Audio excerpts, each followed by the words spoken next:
బాబాయ్ నమస్తే బాబాయ్. చెప్పండి. మీ పేరు? యువకరాజు. ఏంటి మీ జీవనాధారం ఏంటి? ఏమీ లేదు, ఏమిటి ఏమిటి కొడుకులు చూసుకుంటారా? ఇంకా అదే అది చూడకపోతే. ఇప్పుడు చంద్రబాబు గారి పరిపాలన ఎలా ఉంది? బాగుందా బాగోలేదా? కొంచెం బాగుంది, కొంచెం బాగోలేదండి. కొంతమందికి అది అందరికీ కాదు. ఇప్పుడు గతంలో 3,000 రూపాయలు పెన్షన్ని 4 విడతలు ఇచ్చారు. ఇప్పుడు చంద్రబాబు నాయుడు గారు ఎక్కిన వెంటనే 4,000 ఇచ్చారు. ఎలా అనిపించింది? అన్నమాట నిలబెట్టుకున్నారు. పెన్షన్ వస్తుందా మరి మీకు? వస్తుందండి.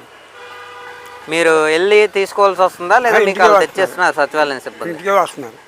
ఇప్పుడు చూసుకుంటే గతంలో వాలంటీర్స్ ఉండేవారు, ఇప్పుడేమో తీసేశారు. ఇంటికే వస్తున్నారు. ఇప్పుడు తీసేశారు. సచివాలయం వాళ్ళు ఎలా అనిపించింది? అంటే ఇప్పుడు గతంలో వాలంటీర్స్ ఉండేవారు, ఇప్పుడు తీసేశారు. ఎలా అనిపించింది? అప్పుడులాగే ఉందండి ఇప్పుడు కూడా. ఇప్పుడు గతంలో రైస్ వ్యాన్లు ఉండేవి, ఇప్పుడు లేవు. ఇప్పుడు మరి నువ్వు వెళ్ళి తెచ్చుకుంటున్నావు రేషను, లేదంటే ఇప్పుడు మీకు రేషను ఎక్కడికి వచ్చింది? కోటా వాళ్ళకి ఇచ్చారు. పట్టుకొస్తున్నారు. కోటా వాళ్ళకి వెళ్ళి తెచ్చుకోవడమే. మరి ఇప్పుడు ఇంటింటికి ఇస్తున్నాం అన్నారు కదా మరి? లేదండి, అది వయసు అయిపోయిన వాళ్ళకి, వికలాంగులకి అది ఇంటింటికి. ఇప్పుడు త్వరలో ఆగస్టు 15 నుంచి ఉచిత బస్సు పెడతా అంటున్నారు మహిళలకి.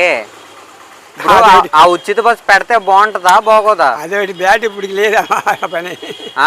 అదేటి అన్నమాట నెరవేర్తాం కాదు. ఇప్పుడు నెక్స్ట్ ఆగస్టులో పెడతా అంటున్నారు బస్సు. ఇప్పుడు ఆ బస్సు పెడితే బాగుంటుందా లేదంటే బాగోదా? పెడితే మంచిది కదండి, లేని వాళ్ళకి అందరికీ కాదు. ఏంటి మరి ఇంకా నీకు సమస్యలు ఏమైనా ఉన్నాయా? మరి నాకు సమస్యలు ఏమి లేవండి. ఏంటి అదే మా అమ్మాయికి అలా ఆయన లేడు. ఇల్లుకి 50,000 కట్టించుకున్నారు. 50,000 కాదు, వడ్డీ లేదు, గిడ్డీ లేదు. ఏం చెప్పరు, పారాలు ఇస్తున్నారు అప్పుడప్పుడు వచ్చి. అంతే. ఆ ఇల్లు చూపెట్టి ఇంట్లో పెట్టి ఫోటోలు తెస్తున్నారు. ఎవరు మీ ఎమ్మెల్యే గారు? మా ఎమ్మెల్యే గారా? బడ్జెట్ అంటే ఎలా ఉంది ఆయన పరిపాలన? మరి ఎవరైనా లేదు అంటారు కదా.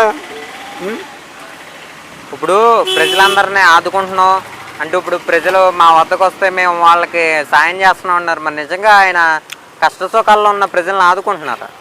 ఆయన ఓపిక బట్టి చేస్తున్నాడు, అంతేగాని లేని అంత చాలేడుగా. ఇప్పుడు రోడ్ల పరిస్థితి కానీ డ్రైనేజీ పరిస్థితి కానీ ఎలా అనిపించింది? మనకి పర్లేదు అండి, ఎందుకంటే మున్సిపాలిటీ పనులు అవి పర్లేదు. సరే బాబు, థ్యాంక్స్.